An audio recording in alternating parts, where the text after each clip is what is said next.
I'm Jessica Indengaro. Thank you so much for joining us today for our session on the public safety assessment that we're using here in Shelby County.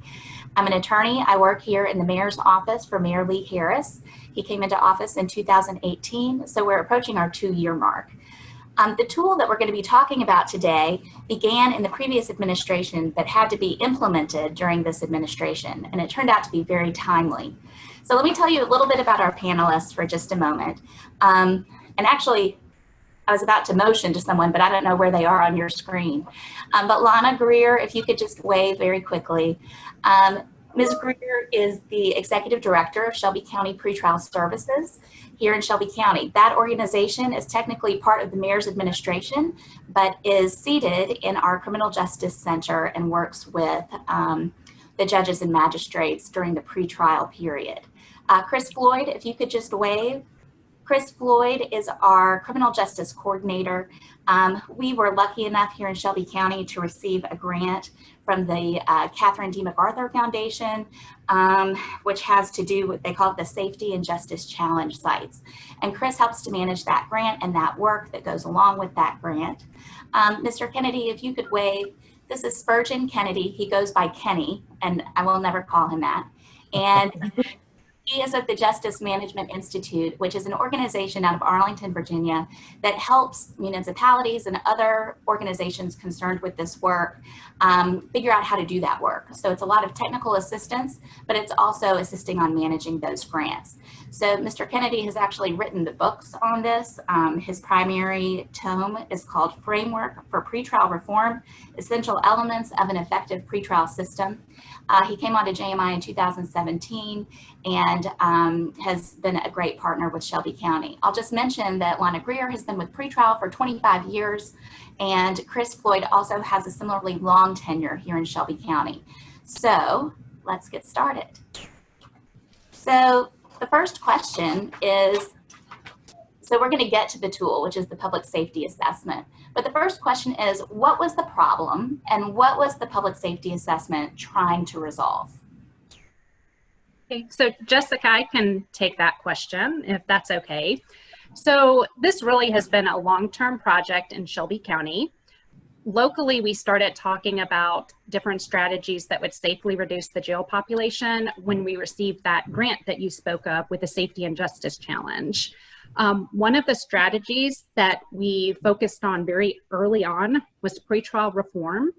And at the time, the data was showing us that the previous tool that pretrial was using, the recommendation rate was only being followed something like 40 to 50% of the time.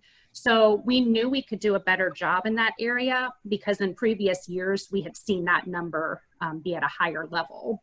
Also, the tool that pretrial was using was implemented, I believe, sometime in the early 1990s. So it was an older tool, and things in the pretrial field have changed over time, obviously. So the criminal justice stakeholders really wanted to make sure that that tool was working the way it needed to be, that it was predicting things like pretrial failure to appear, as well as new criminal activity. So Shelby County ended up partnering with the Crime and Justice Institute to complete a validation of that previous tool that they were using. And this was a months-long project. There was a lot of data collection, a lot of analysis, a lot of meetings with criminal justice partners. And in 2018, CJI released the validation report, and it showed that the tool was not working as well as it could. So it really wasn't doing the best job of predicting failure to appear. And it wasn't taking in account at all the likelihood of pretrial rearrest. So at that time, Spurgeon Kennedy, along with his colleagues from JMI, were providing technical assistance to us through the Safety and Justice Challenge. So Spurgeon and his team worked very closely with pretrial services, and through that technical assistance and discussions, pretrial decided to adopt the public safety assessment tool.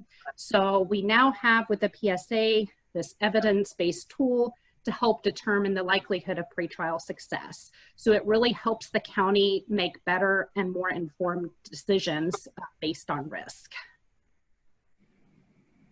Llana, anything to add based on your implementation work?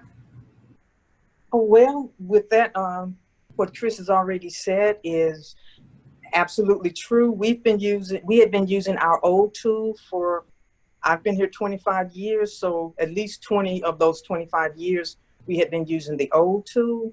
It was specifically designed for Shelby County, but as she stated, things evolve, evidence-based practices change. And so we were ready and looking for, prior to JMI and the study that they brought to us, we were looking to revamp our tool.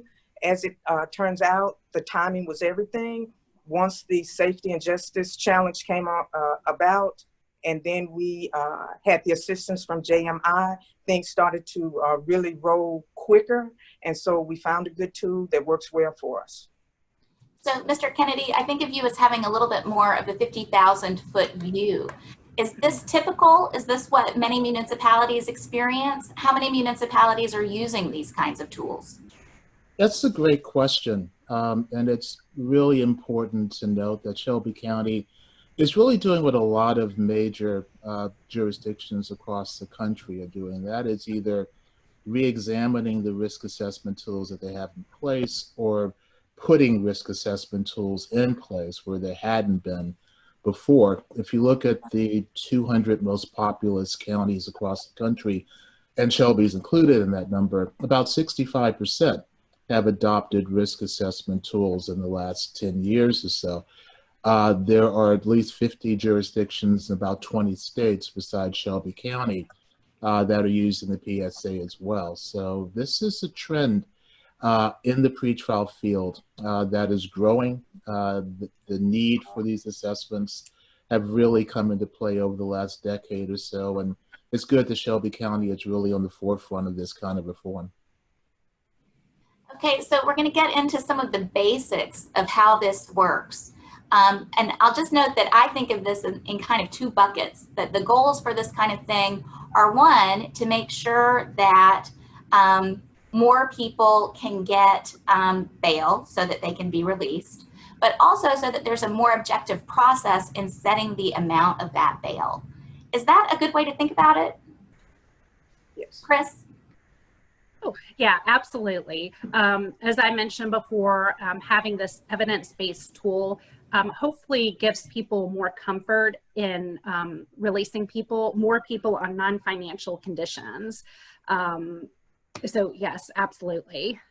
Okay, so we're going to get more into the weeds on that later on. And we do, of course, we're saving at least 15 minutes for questions from the participants in this effort. But in terms of the logistics of how we did this here in Shelby County, if Llana or Chris, if you could talk about what courts in Shelby County set bail. And I'll just note that here in Shelby County, we do have separation of powers. So we do have our legislative body, which is our county commissioners. We have the mayor's administration, which is the executive branch. And we also have the judiciary. And so none of those branches can really tell the other branches what to do. And so if you could talk about what courts in Shelby County set bail and how, given this separation of powers, how did we make sure that the decision makers were on board? Go ahead, Llana. Go ahead. Okay. No, well, I was going to let you go first, and then I would just kind of fill in on how pretrial participated in that. Perfect. Okay, sure. So Jessica, when people are arrested kind of through the normal process, those bonds are going to be set through the general sessions court system. So this is going to be our lower courts. This is going to include both felony bonds and misdemeanor bonds. Obviously, our criminal justice system, it's a 24/7 operation. We have people being arrested and booked at all hours of the day and night. So in Shelby County, we've got judicial commissioners who work within that general sessions court system, and they set the bulk of those bonds for people by working closely with pretrial services. So Llana, I don't know if you want to add anything about your process when you're setting the bonds. Yes, it is 24 hours, 7 days a week. When they're arrested, we interview them and we also complete a record check on them. And we present that information with the leading identifier or the leading criteria being the PSA is provided to the judicial commissioners, and they do set the bonds in real time upon arrest. Within several hours, they will have a bond and able to be released. I will say this, that as you pointed out, there are different powers, but pretrial acts as that neutral entity. We're there to assist all powers. We don't take sides in who's getting released, who's not. We present the facts, as they say on Dragnet, just the facts, and allow the commissioners to make their decision based on that. Great. So you guys have done a lot of research, and now when was this implemented? My recollection is that this was implemented last summer. Is that right? The actual PSA was implemented July 1st, 2019. So we're coming up on a year of data, and you all did a lot to put together data on the front end to really fully understand the scope of the problem. So there are two kinds of things that can happen when we end up with a lot of data. One is that there's data that we didn't expect, or little nuggets that just show up that are not part of the direct work, but that are interesting and that can inform the work going forward. And then there's the data that we're looking for. What are the results? How well have we done? And so what are the little interesting data points that have shown up? And Mr. Kennedy, we'll come to you last because I want to hear about that in terms of other places as well. Whether or not we're in line, whether or not there are some oddities. But then how well are we doing? Are we getting more objectivity on these, on the assignment of the bail values? Do we find that there is a faithful implementation of the tool? Well, I will say this, one of the things that surprised, well, I won't say surprised us, but one of the things that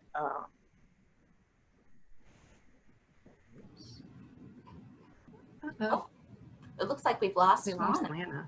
So she'll come back to us in just a minute. Chris, if you wouldn't mind. Sure. So I will say that Justice Management Institute has done a lot of data analysis for us. And I think one of the things that is really highlighted in their report is what a large percentage that we have of these lower risk categories. So there's really a good opportunity for Shelby County to really focus on those lower risks and see what we can do to get those folks released without any financial means, with a non-financial means. When we're talking about lower risk, it seems to me that we're talking about two things. One, we're talking about whether or not they're going to appear in court for their next court date. And we're also talking about whether or not they're going to reoffend. And so I believe that I read somewhere that that the bulk, that there's 63% of our cases are in the lowest risk category. Is that right? That is, and you phrased this question really well in two ways. One is that you don't want to be data driven. You don't want to put a lot of numbers together. You want to look at the results. You want to see what's going on, whether or not you're making the improvements. The second, and this is a lesson that was learned not only in Shelby County, but in other jurisdictions implementing risk tools, is that this is not a technical change. You don't put a risk assessment in place and everything just falls into place afterwards and everyone makes better decisions. This is really an adaptive cultural change, and it takes some time to get through. You're right, 63% of defendants that are assessed in Shelby County over the first year are either level 1 or 2. Those are the low to moderate levels on the PSA scale. That puts you guys exactly where other jurisdictions that have implemented the PSA are. We're finding similar data points in Shelby County as we are with other jurisdictions that use this and other risk tools. We also see that we still are having money, financial bail, be the predominant type of release. That has changed, though, over the last year or so. When we started this process, about 15% of defendants were released on personal recognizance. That's up now to almost 34%. So that's almost a 20% jump in the numbers of people released non-financially, and that is significant. We are still seeing severity of charge being the primary mover of bail decisions, but we are also seeing the culture change, that judges and judicial commissioners are far more open to the idea of release on recognizance. They're using the PSA to make that decision. If you look, defendants who are released are those who are low to moderate to medium level defendants. So we are seeing a change in the culture that is being driven by data. And out of that, we're seeing some differing results coming out. The thing that is promising to us, and this will take far more data than we have right now, is about 80% of defendants that we saw over the first year made all scheduled court appearances. Now, that is preliminary data. We don't have what it usually takes to do that kind of validation, which is about 2 years worth of information. We've also found, and this is something that judges in both courts suspected, that a lot of bench warrants issued are later recalled. So we could actually have a much higher rate of appearance. But we are seeing that most defendants across risk levels succeed much more often than they fail. And that, again, is something that we've seen in other jurisdictions as well.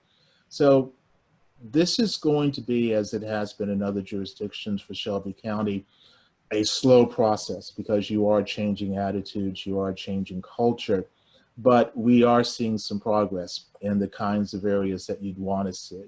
More releases non-financially, a higher success rate, which we think is going to become higher once we get more data in place, and a better understanding of what risk is in Shelby County, not simply people who miss court or getting rearrested, but the reasons why people miss court and how we as a system can address those issues.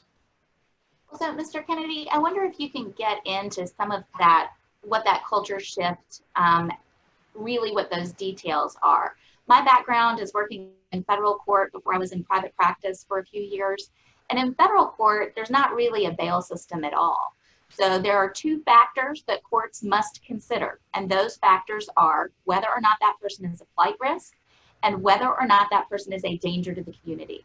So there are kinds of bail tools that are used where they post some sort of collateral to ensure their reappearance, but it's not really a bail system. Here in Tennessee, our money bail system is enshrined in the state constitution. And so when we start talking about bail reform in Tennessee, it's in the construct of, if you want to get rid of money bail, you have to make a change to the Constitution, which is difficult to do. So I know that you see the full spectrum across the country of how these bail systems are operating. And so I wonder if you could just talk about how Tennessee and how Shelby County fit into those overall structures. Sure. The federal system is unique, and that's unfortunate. There are 3 bail systems that really have moved away from a predominant use of money over the last few years, and that's the federal courts, Washington, D.C., and most recently, the state of New Jersey, which changed its bail laws back in 2017. Most other bail statutes, like yours, have money embedded in your Constitution, also in your bail statutes, your court rules. And that really is the culture that we spoke about earlier. Money has been used, and it has been used over the last 80 years or so as the predominant bail type, not just here in Tennessee, but also across the country. There are jurisdictions now that are moving, some willingly, such as New Jersey, some not so willingly, like those that have been sued over the last 5 or 10 years or so. But what we hope to do with risk assessment tools and other data is to show that we can get similar results from defendant populations using non-monetary release types as we perceived to have gotten with money. New Jersey and Washington, D.C. are great results of that. In both jurisdictions, 94% of defendants are released non-financially. New Jersey doesn't use money, Washington doesn't use money. Yet in Washington, D.C., 91% of defendants make every scheduled court appearance and 89% are not rearrested pre-trial. New Jersey has similar numbers. When you look at the risk assessment science, you see that even those defendants categorized as high level succeed maybe about 63 to 65% of the time. And when we say succeed, we mean that they get to the conclusion of the disposition of the charges that they're facing. With no missed court appearances and no new arrests pre-trial. That's what we mean by succeed. So it will be a cultural change only because the use of money has been so ingrained, not only with your local system, but with systems across the country. But using data and really focusing on results, we hope will get us there. Llana, I'm glad you're back. I'm sorry it took me a moment to re-add you as a panelist. We were just talking about the data results. And so if you have any commentary on some interesting things that you found that you weren't looking for, along with how well our results, or how well we're doing in terms of the results, if you wouldn't mind commenting. Oh, you're muted. Okay, is that better? Yep. All right. One of the things that we found, we were not expecting so many of the clients or arrestees to be at that lower level. Just based on the everyday operation, we were expecting it to be higher than that. And when the study came out identifying the majority of the clients who were arrested, how they were at a lower level, we were kind of surprised by that. Being in the trenches, we thought it would be a little bit higher. So that was a very pleasant surprise, actually. But yeah, it's going really well for us. Good to hear. On that, we're going to move on from that category of questions, and this is a different question. But I know that part of the work of getting the partnership of the commissioners and the judges and other stakeholders had to do with making sure that this tool fit into our state statute. So our state statute gives a list of items that must be considered by the court. And so what I understand is that the public safety assessment is just one factor that judges can consider. Yeah. And so I hope that you can put us in a little bit of context, Ms. Greer. Correct. That was one of our concerns initially when we decided on the PSA and then began the implementation process, is that there are certain things that we are required, if possible, to gather certain information and provide that. And that was, client or offender demographics, employment, residency, things like that. And the PSA does not actually take those things into consideration. But what we've learned is that together, the criteria by statute along with the PSA has turned out to be a better tool, obviously, than what we already had, but it also provides a higher quality of information to the judicial commissioners. They appreciate it, and they're more willing to look at the PSA and base bonds on that when they do have access to some of the other information. They don't always necessarily ask for it, but together the combination is a good setup. Yeah. You guys are actually very lucky when it comes to your bail statute. You only have about 8 things that judges have to consider. When we worked in Illinois, there were close to 45 factors mentioned in their bail statute. So you can tell how difficult that would be. Llana is absolutely right. And the thing to remember about the PSA is that it doesn't give you everything. It does give you the criminal history and background that your law dictates, but it also goes to what we tell jurisdictions about the assessment. Don't use this as the only means of setting bail. If you have other information that a judge believes is appropriate or needed by law, by all means, include that information in the bail decision. We're a little bit more than halfway through, and we're about to reach the end of my questions, or the questions that I know about, that I have.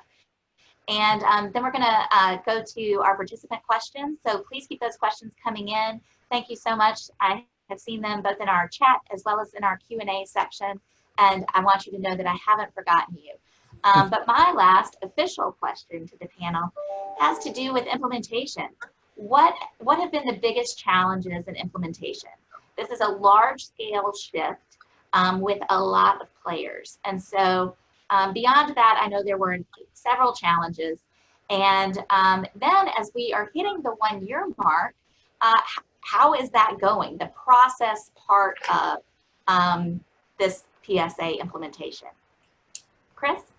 Yeah, sure. So I'll say one of the challenges we've had that we've kind of already talked about is we have all of these independently elected folks. And there's really, like when you're talking about the judges in general sessions, 9 judges, I believe, and there's really no oversight or authority of one judge. So you really have to have this constant communication with all of the parties, get buy-in from all of them. You know, even PreTrial put together an implementation group when they decided to adopt the PSA. And so we had a couple of judges on that and a couple of commissioners, but we found that the information wasn't always communicated back to everybody. So it's kind of a constant struggle of, you know, having to keep those open communications open and connections. You know, it's not just with the PSA, it's with other things that we're doing as well in the criminal justice system. It's really tough to have all of those independent voices. Llana, anything else? Yes, I would add to that and simply say, Chris hit the nail on the head. We did have implementation committee, and there were 11 different entities present or participated in that, from just your regular nonprofit people who are interested in bail reform to the Memphis Police Department, Sheriff's Department, of course, the public defenders and the Attorney General's office. And then after that, we had individual small groups and individual meetings as well as small group meetings with judges and the AGs and PDs. So it was an intensive process that lasted over several months. But at the end, we were able to come together and work out a game plan for implementation, and then to set up guidelines for when we need to revisit certain items, discuss it, and to see how well it's working. And then if changes need to be made, then we can do that.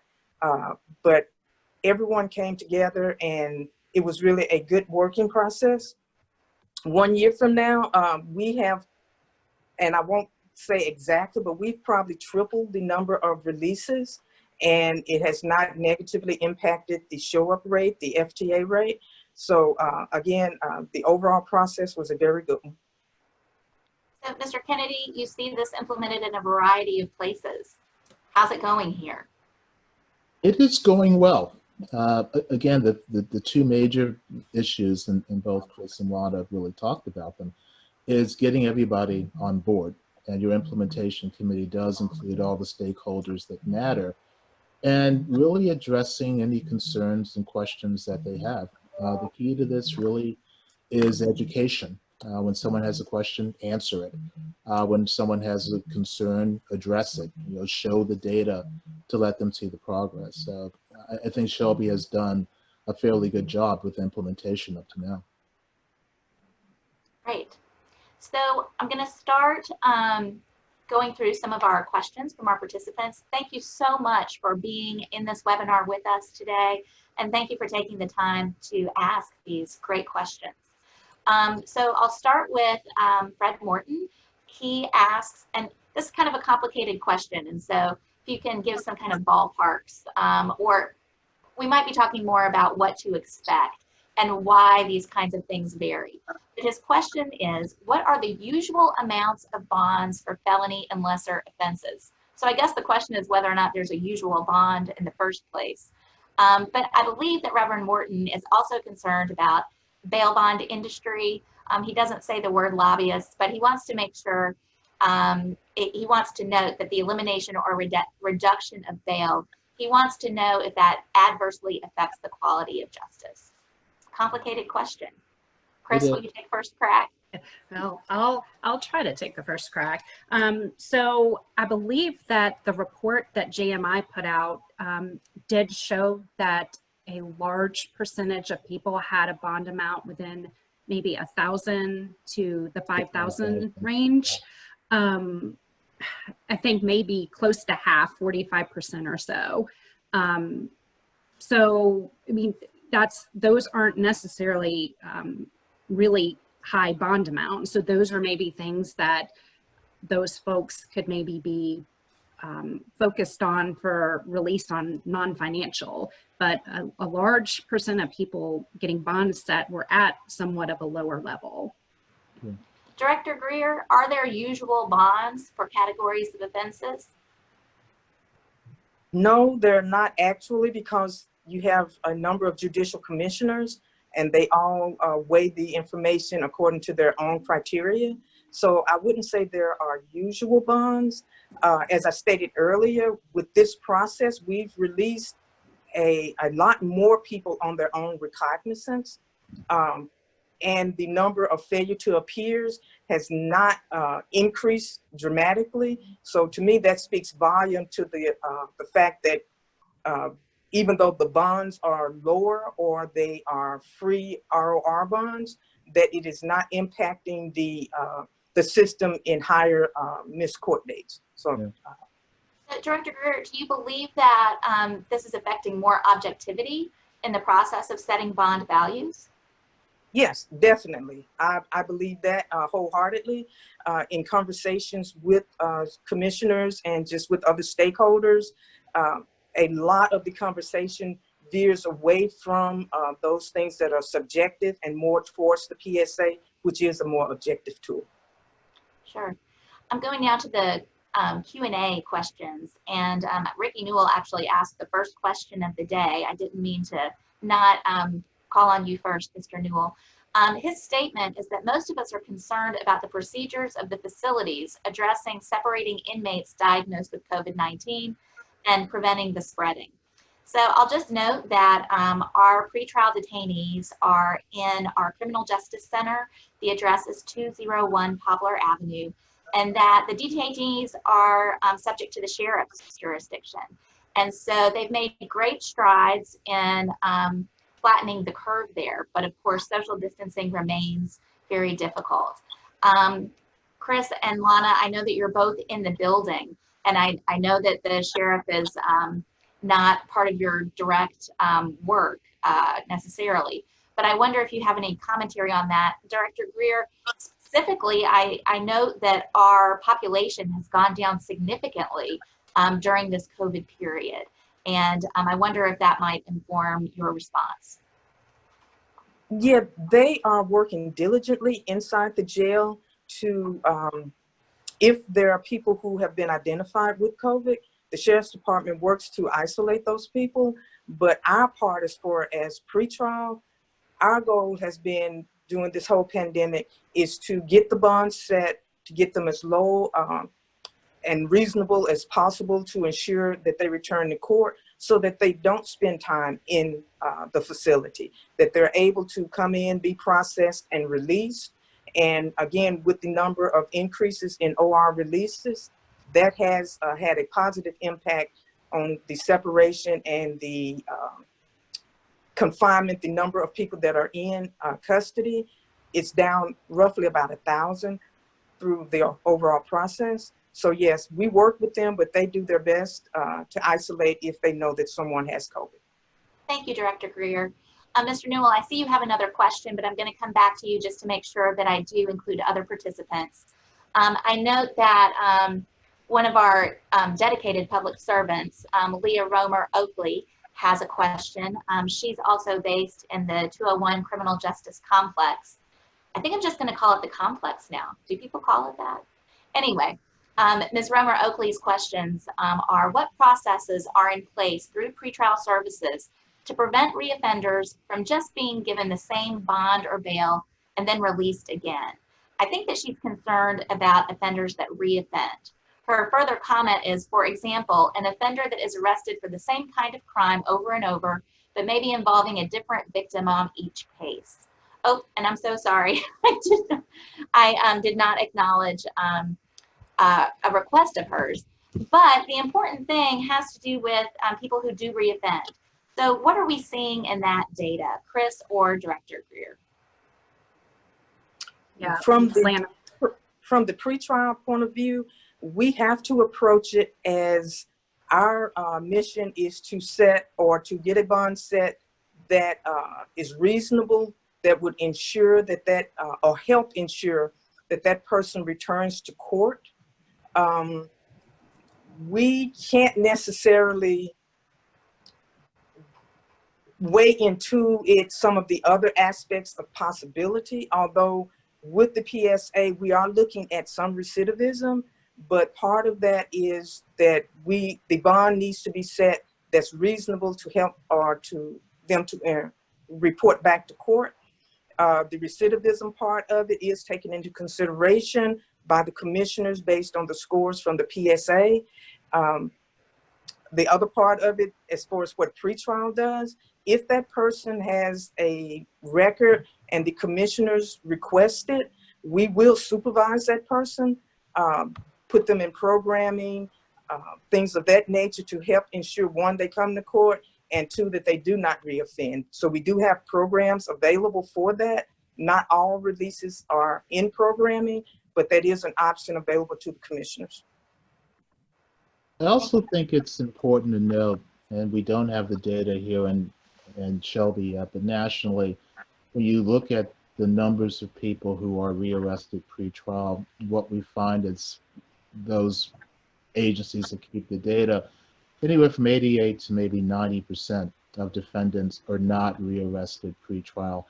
When rearrests happen, they're not on violent offenses. That's about 1% of the population in total would be rearrested on a new violent charge. So rearrest, pretrial, and recidivism, which is a post-conviction term, are two very different things. I would not say that the issues that go to recidivism necessarily are those that also would inform rearrest. And then Jessica, one thing I wanted to jump in on, if it's okay, talking about the data. So we acknowledge, like, we don't have the greatest information right now on rearrest information, but we are working this year to develop a set of pretrial dashboards that are relevant to the pretrial field. So it'll be easier for us to capture this information. It'll be easier to share with the different partners as to how well the PSA is performing. Things like the failure to appear rate, the rearrest, if the person was successful, things like what the concurrence rate is.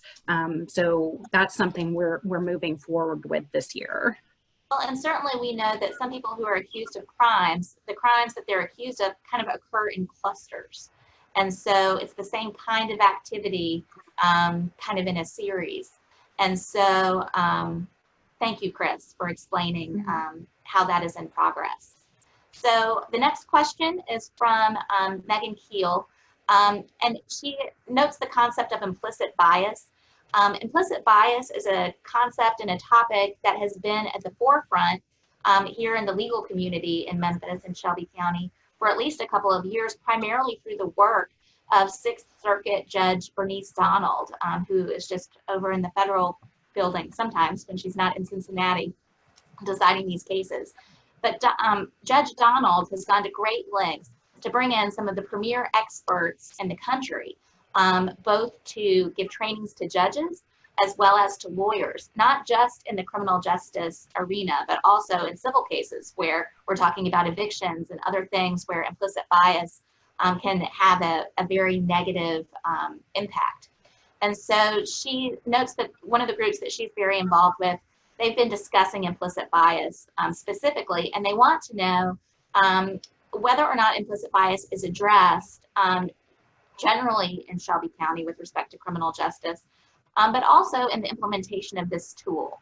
So any thoughts on that, Director Greer? I know that this is a pop-up question. Implicit bias with regards to the PSA, it's hard for us to judge what the commissioners are thinking on the other side of that, but the tool itself is a more neutral tool. And so as we learn and as we work together to further increase the number of releases and to use the tool in a proper format, I think that will or is reducing any type of bias, but I can't speak to really what the commissioners are thinking, but the tool itself goes a long way in helping that situation. Mr. Kennedy, implicit bias has gone through a huge shift as a recognized concept in about the last 7 to 10 years nationally. And so I wonder what your comment is on how that looks in other places, as well as how the objectivity that we're hoping for in this kind of tool can impact that. That's a great question, by the way. Given what we know to be the disparate nature, at least in outcomes in the criminal justice system, whenever you take a reform, such as adding a risk assessment tool, I think you have the absolute duty to make sure that you're not adding to the disparity in the system already. One of the reasons that the PSA doesn't include information such as residence and drug use and mental health issues and the like is that research, and not just the Arnold research, but others in the risk assessment field, have found that that kind of demographic dynamic data really is where a lot of the disparity and inherent bias come. Where a person lives, what kind of job they do, family situations, really are things that are open to interpretation. So the less that's included and it's a decision, I think that the less the bias comes in. What we also know, unfortunately, though, is that bias creeps into criminal histories. And the best way of reducing that, as the science has shown, is instead of counting the numbers of things, you quantify that into one category. So instead of saying that this defendant has 5 convictions, we simply note that there's a conviction history. When you look at research specifically on whether or not defendants of different races, genders, and ethnicity have different outcomes with the PSA, and this is the PSA itself, the Virginia risk assessment tool, the Alaska tool, Washington, D.C.'s risk tool, and others, what we found is that there doesn't seem to be an inherent bias, at least in outcomes, with these risk assessments. So while they're not perfect, they are helping us reduce the level of bias that decision makers might bring by really minimizing the things that where we see bias the most. We're just in the final moments of our webinar today. And so I'm going to combine 2 questions from Mr. Newell. One, he inquires about electronic monitoring as a solution to get people out of pretrial detention facilities. And another innovation he's curious about is a potential work program where people are, I believe, detained, but he also says incarcerated due to their financial inability to pay a debt, primarily tickets or child support. So those are a couple of innovations that he's interested in. Chris, I wonder if you have any feedback on those innovations. Yeah, so I guess the second piece of it was, I'm sorry, didn't do a good job of listening to you, so I'm kind of reading through his thing. Incarcerating people for tickets and child support. So I will say one of the things that we used to see a lot of in the Shelby County Jail is people filtering through for things like driving license suspended cases. And those were predominantly people that did not pay some kind of fee or some kind of fine.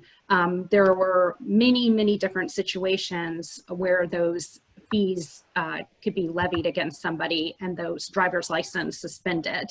And those cases, many are not being prosecuted any longer by the DA's office. So we're not seeing those types of situations come into the jail as much as what we used to. Okay, well, unfortunately, I believe that we're out of time. And this has just been a really robust discussion.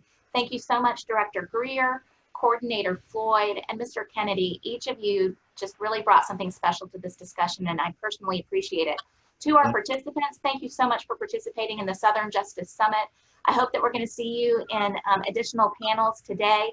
And please don't forget to be available at 1:30 for our keynote speaker, Mr. Morial. It's going to be a real treat. Thank you again. Enjoy the rest of your day. Thank you for joining us for the Southern Justice Summit.